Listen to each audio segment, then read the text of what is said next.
Hi hello வணக்கம் மக்களே. Welcome to our podcast episode 2. ஒரு ஊரில் ஒரு அழகான வயல்வெளி இருந்துச்சு. வயல்வெளி கிராமம் அப்படின்னால எல்லாத்துக்குமே பிடிக்கும் இல்லையா? அந்த வயல்வெளிக்கு நடுவில் ஒரு பறந்து விரிஞ்ச ஒரு மரம் நல்ல பச்சை பசேல்னு இருந்துச்சாம். அந்த மரத்தில் ஒரு அழகான குருவி கூடு இருந்துச்சு. அந்த குட்டியான கூட்டுக்குள்ளே ஒரு அழகான ஃபேமிலி, அம்மா குருவி, அப்பா குருவி, அப்புறம் 2 குழந்தைங்க இருந்தாங்க. டெய்லி அவங்க அம்மாவும் அப்பாவும் தன்னோட குழந்தைங்களுக்காக இரை தேடுறதுக்கு கூட்டை விட்டு ரொம்ப தூரம் போயிட்டு சாயங்கால வேளையில் தன்னுடைய குழந்தைங்களுக்கான சேர்த்து வச்ச இறை எல்லாத்தையும் கொண்டு வருமா. அவங்களோட லைஃப் ரொம்ப சந்தோஷமாக போய்கிட்டு இருந்துச்சான். ஒரு நாள் காலையில் எப்பவும் போல் அம்மா குருவியும் அப்பா குருவியும் இரை தேடுறதுக்காக வெளியில் போயிட்டாங்க. அந்த சமயம் அந்த வயல்வெளியோட முதலாளி அந்த பக்கமாக வந்துட்டுருக்காங்க. அந்த முதலாளி கூடயே ஒரு 4 வேலையாட்களும் பின்னாடியே வந்துட்டுருக்காங்க.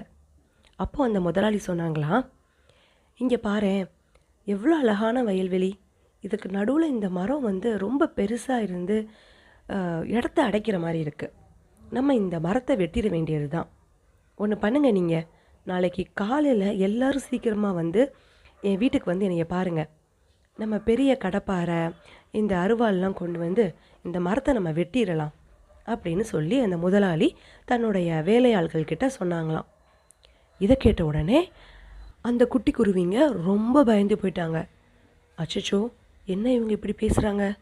சரி சரி, அம்மா அப்பா வந்த உடனே கண்டிப்பாக இந்த தகவலை நம்ம அம்மா அப்பா கிட்ட சொல்லியே ஆகணும் அப்படின்னு சொல்லி வெயிட் பண்ணாங்களாம்.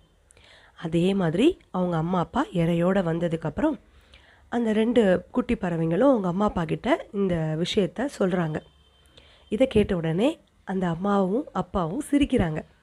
சரிடா குழந்தைங்களா, பயப்படாதீங்க, கண்டிப்பாக அவங்க வரமாட்டாங்க, நீங்கள் தைரியமாக இருங்க அப்படின்னு ஒரு நம்பிக்கையை கொடுக்குறாங்க. இதை கேட்ட உடனே அந்த குட்டி குருவிங்களுக்கு ஆச்சரியம். என்ன, நம்ம இவ்வளோ ஒரு சீரியஸான விஷயத்த சொல்கிறோம், அம்மாவும் அப்பாவும் இப்படி சொல்கிறாங்களே அப்படின்னு ஒரு பெரிய குழப்பத்தில் இருந்தாங்களாம். சரி, என்னதான் இருந்தாலும் நம்ம அம்மா அப்பா இல்லையா, அவங்க சொல்கிறது கண்டிப்பாக உண்மையாக தான் இருக்கும், நம்ம பயப்பட வேண்டாம் அப்படின்னு விட்டுட்டாங்களாம். நாட்கள் கொஞ்சம் கொஞ்சமாக கடந்துச்சு.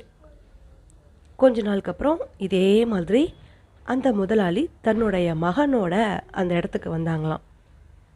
அதே மாதிரி அந்த வயல்வெளி எல்லாத்தையும் சுற்றி பார்த்துட்டு, தம்பி இங்கே பாரு, இந்த மரம் நம்மளுக்கு ரொம்ப இடையூறாக இருக்குது, இது அப்படியே வெட்டி எடுத்துடணும்ப்பா, நாளைக்கு காலையில் விடிஞ்ச உடனே இந்த முதல் வேலையை நம்ம செஞ்சிடணும் அப்படின்னு சொல்லிடுறாங்க.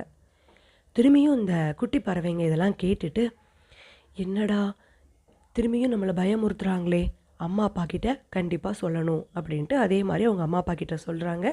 இப்போவும் அவங்க அம்மா அப்பா முகத்தில் ஒரு சந்தோஷத்தோட, பயப்படாதீங்கடா, கண்டிப்பாக நாளைக்கும் வரமாட்டாங்க, தைரியமாக இருங்க, அம்மா அப்பா உங்கள் கூட தான் இருப்போம் அப்படின்னு சொல்கிறாங்களாம். நாட்கள் கடந்து போய்கிட்டே இருந்துச்சு. அப்புறம் ஒரு நாள் திரும்பியும் தன்னோட தோட்டத்தை பார்க்குறதுக்கு அந்த முதலாளி வர்றாங்க. வரும்போது அந்த மரத்தை பார்த்துட்டு ஒரு முடிவு பண்ணுறாங்க. நம்ம எத்தனை தடவை நம்ம பிளான் பண்ணியும் அந்த மரத்தை வெட்ட முடியாமல் போயிடுச்சு.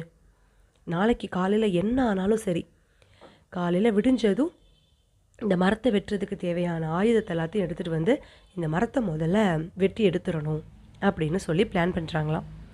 இதை கேட்ட உடனே குட்டி குருவிங்க அவங்க அம்மா அப்பா கிட்ட சொல்லணும்னு வெயிட் பண்ணிகிட்டு இருந்தாங்களாம். தன்னோட அம்மாவை பார்த்த உடனே அந்த குருவிங்க சொல்ல தொடங்குனுச்சு ரொம்ப சந்தோஷத்தோட, அம்மா இன்றைக்கும் அந்த முதலாளி வந்தாங்கம்மா, நாளைக்கு காலையில் அவர் மட்டுமே இந்த மரத்தை வெட்ட போகிறதா அவர் தனக்கு தானே சொல்லிக்கிட்டு இருந்தார், அதை நாங்கள் கேட்டுட்டோம் அப்படின்னு இந்த தடவை குழந்தைங்க ரொம்ப சந்தோஷத்தோடு சொன்னாங்களாம். கொஞ்ச நேரத்திலேயே அந்த குருவிங்களால் புரிஞ்சிக்க முடிஞ்சிச்சு, தன்னுடைய அம்மா அப்பா முகத்தில் ஏதோ ஒரு கலக்கத்தையும் ஒரு பயத்தையும் பார்த்தாங்களாம். உடனே அந்த குருவிங்க, ஏம்மா ரொம்ப சோகமாயிட்டீங்க அப்படின்னு கேட்டதுக்கு அவங்க அம்மா அப்பா சொன்னாங்களாம், குழந்தைங்களே, இதுதான் சரியான நேரம், நம்ம உடனே கிளம்பணும் இந்த இடத்துல இருந்து அப்படின்னு சொன்ன உடனே இந்த 2 பறவைங்களும் ரொம்ப ஆச்சரியத்தோடையும் பயத்தோடையும் தயக்கத்தோடையும் தன்னோட அம்மா குருவிட்ட கேட்டாங்களாம், ஏம்மா என்னாச்சு, இவ்வளோ நாள் நீங்கள் சொல்லுவீங்க பயப்படாதீங்க நான் இருக்கிறேன்னு சொல்லுவீங்க, இன்றைக்கி உங்கள் பதிலில் ஏதோ ஒரு மாற்றம் தெரியுதே, என்னாச்சு அப்படின்னு கேட்டாங்களாம்.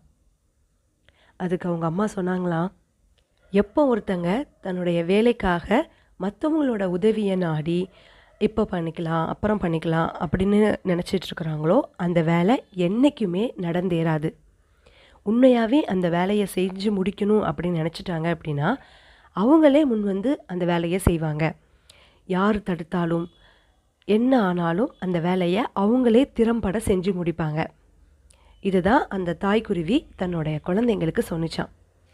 ஆமாங்க, இந்த கதையிலேருந்து நம்ம எல்லாரும் தெரிஞ்சுக்கிற விஷயம் ஒன்றே ஒன்று தான். உங்களோட வேலையை செய்கிறதுக்கு உங்களோட ஆற்றலே போதுங்க. எதுக்காகவும் வெயிட் பண்ணாதீங்க, யாருக்காகவும் வெயிட் பண்ணாதீங்க. இன்றைக்கான நாள் உங்களோட நாள்.